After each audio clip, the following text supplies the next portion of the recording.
Bismillahirrahmanirrahim. Assalamualaikum warahmatullahi wabarakatuh. Para akhwat fillah, saat ini kita akan mencoba mempraktekkan bagaimana cara mensucikan najis dengan cara yang benar ya. Pertama, ketika kita melihat ada najis di lantai, supaya wilayahnya gak meluas kemana-mana, kita juga gak memperluas untuk mensucikannya, kita lingkarin dulu deh. Paling enak dilingkarin dulu, supaya kita jelas. Nah, najisnya segitu ya. Baik, najis kita lingkari supaya nanti mensucikannya nggak terlalu melebar. Nah, setelah itu kita ambil tisu ya. Nah, langkah pertama harus dilakukan adalah kita menghilangkan ainun najasahnya terlebih dahulu. Nah, ketika ainun najasah itu apa sih? Ainun najasah adalah najis yang kelihatan. Nih, nampak oleh mata kita, nih bentuknya ada. Terus setelah itu ambil lagi, ini ambil yang untuk cairnya juga ya, dihilangkan dulu cairannya ya. Baik, najis yang cairnya kita hilangkan. Setelah itu kalau masih kelihatan agak basah-basah, maka dikeringkan lagi, ambil lagi satu tisu ya, kita keringkan supaya tidak ada sisa-sisa bebasahan ya.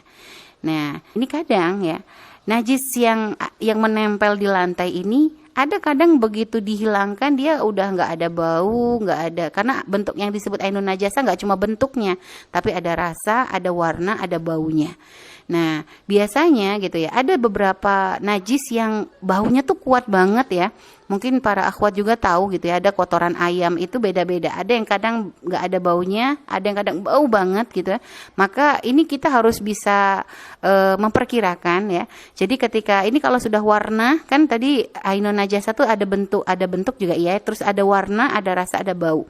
Ini warna udah nggak ada nih, nggak ada warnanya. Tapi bau dengan rasa nih kita belum tahu. Hanya untuk bagian bau dan rasa nggak harus loh ya, sahabat, bahkan nggak dianjurkan banget untuk mencicipi atau menciumnya. Perkiraan aja. Jika diperkirakan najisnya baunya terlalu kuat, yang nanti nggak bisa cukup dengan hanya diusap, harus dengan diusap kembali dengan sabun atau apa, maka bantu dengan pakai bantuan sabun. Cukup kalau misalnya pakai sabun ya, kasih sabun di ujungnya aja, kasih sabun sedikit aja di ujungnya, sekedar untuk menghilangkan bau ya. Setelah itu ujungnya itu digunakan untuk mengusap sisa najis. Dan ingat, ini belum mensucikan, ini masih baru tahapan untuk menghilangkan ainun najasa. Setelah tadi ada sabun, tentu ada bebasahan, maka dikeringkan sampai benar-benar kering ya. Nah, setelah itu sebelahnya juga sama dengan tisu yang sama pun kalau ternyata masih bisa ya, nggak usah ganti tisu. Kita pengen ngajarin para akhwat juga untuk irit masalah tisu, karena ini masih najis juga. Sabun yang tadi juga jika memang bisa, usapkan untuk di sebelahnya ya, hilangkan juga untuk menghilangkan sisa-sisa baunya ya. Nah, setelah itu nanti dengan satu tisu yang sama dikeringkan sampai benar-benar tidak ada yang tersisa. Perkirakan ya para akhwat, nggak ada warna, nggak ada bau, nggak ada rasa, maka najis ini berubah hukum menjadi najis hukmiyah. Hukumnya najis ya, bentuknya tapi nggak ada gitu ya. Nah, mungkin para akhwat dalam proses tadi mengelap najisnya tanpa akhwat sadari, tangan akhwat mungkin ikutan terkena najis ya. Karena kan tadi cara ngusap kita kan pengen belajar irit, tadi pakai ujungnya lalu dengan sisanya, mungkin tanpa disadari terkena najis, maka caranya berarti akhwat harus mensucikan tangan terlebih dahulu. Atau kalau mau sekaligus nih pengen mensucikan airnya, tangan sekaligus sama lantai yang terkena najis boleh, tapi dengan catatan tangan akhwat jangan sampai berada terpisah dengan lantai. Karena kalau nanti ibaratnya akhwat mencuci tangan ya di atas najis tadi, maka sisa air yang jatuh dari tangan akhwat itu namanya air mustakmal, berarti nggak bisa digunakan untuk mensucikan lantai. Jadi supaya dapat semua, tangan kita suci lalu lantai juga suci, maka disiramnya berbarengan dengan tangan yang nempel di lantai, jadi tidak terpisah dengan lantai. Lalu disiram ya, kita siramkan seperti itu ya, sedikit saja, nggak usah banyak-banyak ya akhwat ya, jangan sampai nanti ngambil satu gayung digerucuk semua begitu, itu boros. Ambil sedikit, bisa sedikit-sedikit. Nah, disucikan karena tadi sudah bersih, hanya tinggal menghilangkan benar-benar najisnya dengan cara mengalirkan air. Nah, ini sudah selesai pensucian.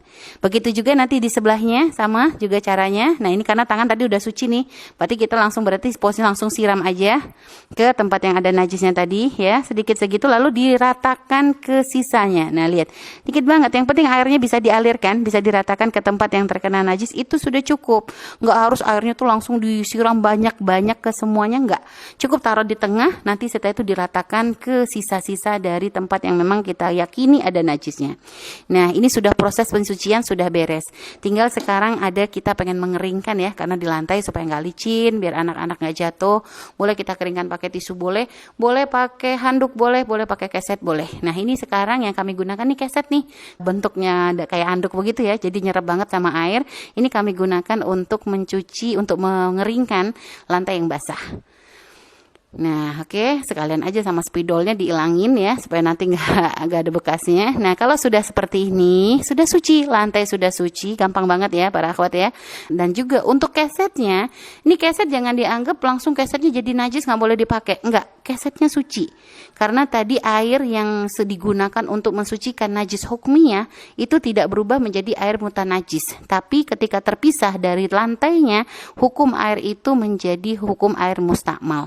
Air mustakmal itu gimana? Suci tapi nggak mensucikan. Sehingga karena dia itu air suci, maka keset yang tadi kita gunakan untuk mengelap air tersebut hukumnya adalah suci. Boleh kita letakkan kembali di depan pintu untuk jadi keset lagi. Begitu mudah sebenarnya menghilangkan najis. Yang penting kita tahu caranya. Asalkan ingat, jangan dengan cara dipel. Karena kalau dipel airnya tidak mengalir, maka tidak akan mensucikan najis, akan tetapi memperlebar najis. Dan juga nggak usah capek ngepel satu rumah. Ternyata cukup dengan cara yang tadi kami ajarkan, berarti rumah kita sudah kembali suci. Baik, ini saja, wallahu a'lam bishawab. Semoga bermanfaat dan bisa menjadi ilmu yang diamalkan. Terima kasih. Wassalamualaikum warahmatullahi wabarakatuh.